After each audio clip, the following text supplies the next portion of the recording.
External Affairs Minister S Jaishankar has posted a video on X of leaders of Global South hailing India, and he has posted that the Global South speaks on India. Let's take a look at the video posted by S Jaishankar.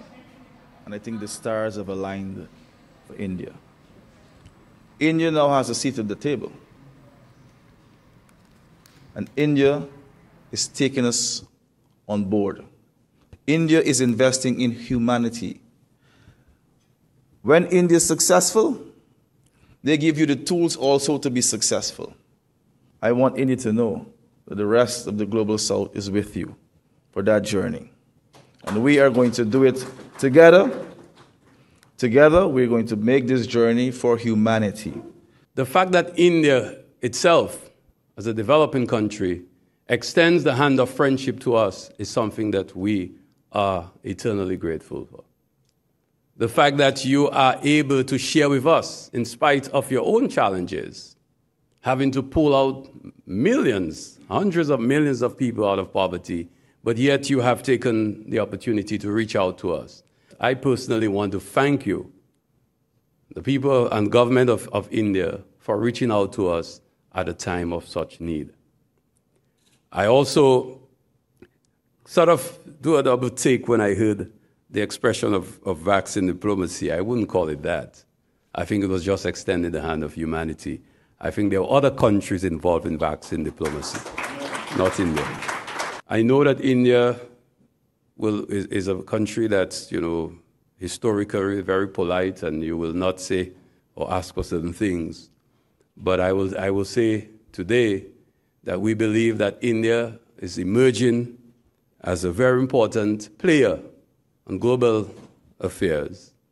And we believe that India deserves to have a permanent seat on the United Nations Security Council.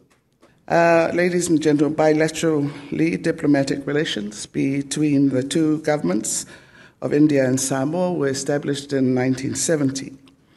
The focus of cooperation has mainly been in the areas of health, education, information technology, and capacity building. To conclude, I would like to formally express my government's gratitude and appreciation of this important initiative, the India UN for Global South, delivering for development. St. Lucia looks to India as the nation which has stepped forward to find a middle ground in the East-West, North-South divide, to build the necessary bridges, command respect, and have something to show for it.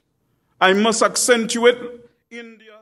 CNN News 18's Abhishek Jha is joining us on this story. Abhishek, so we just heard the video that has been posted by External Affairs Minister S Jaishankar, in which we heard the leaders of Global South hailing India and saying that India has taken Global South along at every stage of its development. Tell us more about it. We have seen Indian government action that has spoken louder,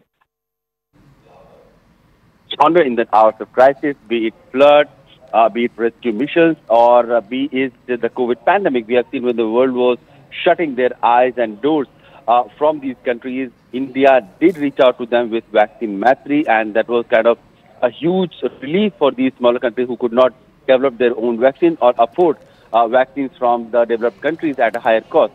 Also, India has been trying to give them a political voice at the international platform. Also, recently, we saw how during India's G20 presidency, African Union was made a permanent member.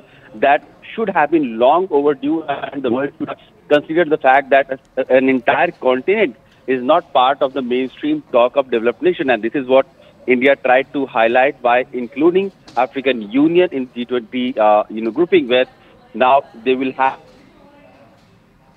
all their issues, their concerns, their challenges, and what kind of priorities world should have when deciding major policy frameworks that will also have bearing and benefits for the African continent. So these are the issues that India has always put forth, and probably that is one of the reasons why India is now getting a lot of applauses and appreciation from these countries. All right, Abhishek, thank you so much for giving us that context. As of now,